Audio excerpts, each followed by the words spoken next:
What's up guys? Pitsco Vlogs nga pala. So nandito tayo sa bahay nating kaibigan. So yung bagong setup niya na aquarium, lalagyan na ng isda. So yung tubig nito guys, naka ano na to, naka stock na to ng isang linggo mahigit. So yung ilalagay nating isda is balloon platy yan. Magkakapatid yan lahat kasama yung nanay.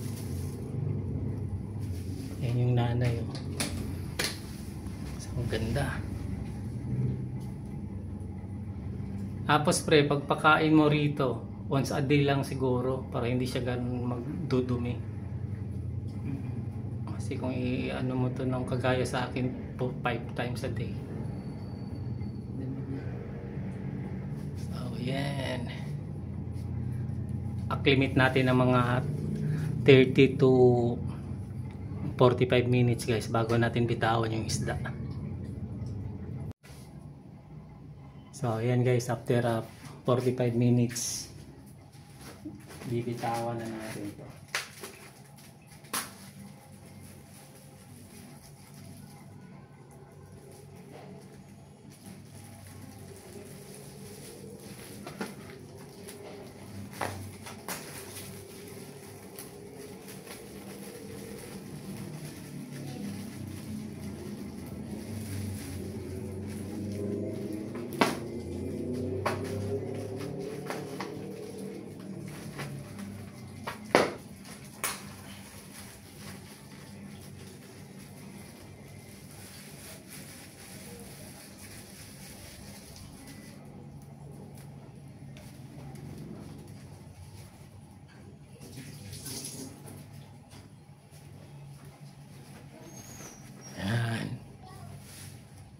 So ayan guys, ang karakteristik kasi ng mga balon muli guys, yan sila nag-i-school of fish yan.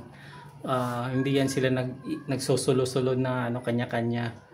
Kaya mamanya yan, tatakbo-takbo yan sila. Kaya pag nilagay mo sa aquarium, tingnan nyo, di ba? Nakaano sila lahat dito. Walang natitira dito. Nandyan sila lahat. Kasi ganun talaga yung nila, mga ugali nila na mahilig sila magsama-sama. So, school of fish nga tawag nga eh. Libutin natin tong aquarium ng ating kaibigan guys. Ito yung niya. Tawag dito lang, side filter, di ba? HOB, hang-on filter. Hang-on filter pala. So, ang ganda din guys, oh. Medyo napasobra sa tubig kaya, hindi, sakto lang naman. So ang dyan, may hikop niya yung dumi na nasa ibabaw, papunta dyan, papunta din dito sa taas. Papasok dyan sa umiikot na yan. Tapos papunta dito para ma-filter niya. So malinis yung aquarium. Tingnan, ang linaw-linaw. Ito guys, sa susunod yung dragon. I-assemble din niya yan. So dito tayo ilalagay. So abangan din natin yan. Ganda ng magagawa dito sa na to guys, diba? Parang totoo ito, yung ganda ng effects eh.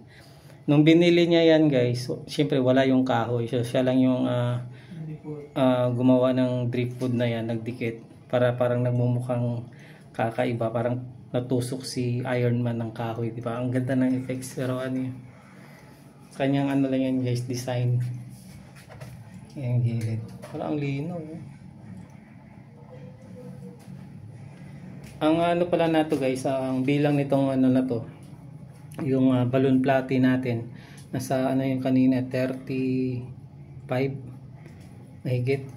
So nasa 40, nasa ganun yung niya na miscount kasi ako kasi sobrang dami nila. Nagmamadali ako kaya di ko siya, pero yan sigurado ako lagpas 30 yan lahat. Sa gilid. Hello. Pulang-pula. Pero bagong setup kasi ito guys, pero may plano pa siya na lalagyan ng shrimp kasi ay nakikita na siyang parang naglumot-lumot dun sa ilalim. So driftwood. Saan ba yun? Ayan. Ito, yun. Ito, yung kulay brown na yan sa makamay ko. Ayan.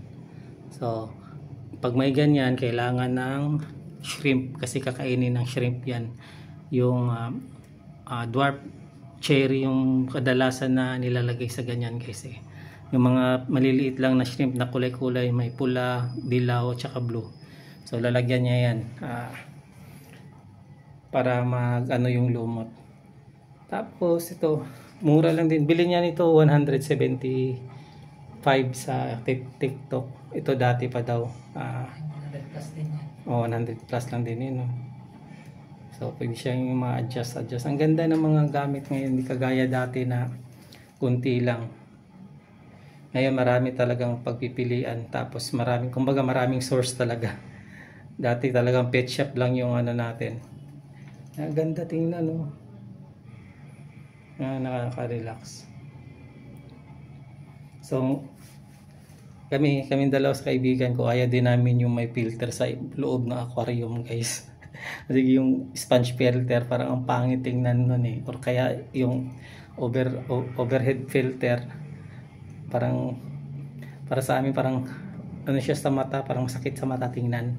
At least ito malinis, ano siya, maliit lang siya pero hindi siya ganun kalakas mag-filter. Pero ano lang dyan, guys, pag ganyan babawi ka lang sa water change. So sabi ng aking kaibigan, sabi niya mag-water change siya, mag 50% siya palagi, once or twice a week. So yun, pag ganun gagawin mo sa aquarium mo, lilinaw talaga at lilinaw yung aquarium mo. Malilis yung lumot, yung linaw ng aquarium may maintain kasi palagi kang nag 50% water change. Yun lang naman ang technique sa ano, guys, sa aquarium. So yung iba ginagamit yung tawag dito yung kanister na filter. Maganda din yung, guys, tagong-tago, tapos nasa likod lang yung ano, yun sana maganda. Parang dalawang tubo lang siya na D-trace, isang intake at saka isang exhaust, parang ganon, in at saka out. So yung isa, ang ganda nun, guys, kanister na nakakanister, kaso nasa 5,000 nata yung isa nun. Sa maliit mas maganda sana yun kasi tagong-tago talaga, wala na to. Pero itong ganitong setup, technique lang din sa ganito, yung isda, huwag nyo ganong papakainin para hindi siya din basta-basta dudumi, maglalabo yung tubig. So ganun lang naman mga technique sa mga aquarium, guys, para hindi na hassle na linis ka ng linis. As isa din sa aquarium na mas maganda, wala na siyang brace. Kailangan yung makapal na. Kumbaga, wala siyang brim, braceless na siya. Nakaganyan lang. Kasi pangit din tingnan yung may brace. Pero ang ano doon, kailangan mas makapal yung salamin. Kasi kung manipis yung wag niyong gawin yung nabibili sa pet shop tapos tatanggalan niyo lang ng brace para lang masabi na braceless siya. Hindi yun pwede kasi manipis yun, nagbibend yun pag malagyan ng tubig. Tsaka delikado yun matanggal yung pandikit. Di kagaya nito na sobrang kapal ng glass. So medyo mahal pero malinis naman siya tingnan. Ang ganda tingnan sa camera.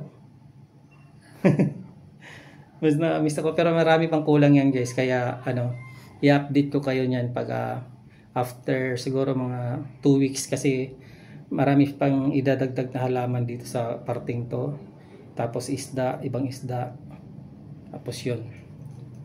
Yan, maraming salamat sa panonood. Pesco Vlogs nga pala. Paalam. God bless. Bye-bye.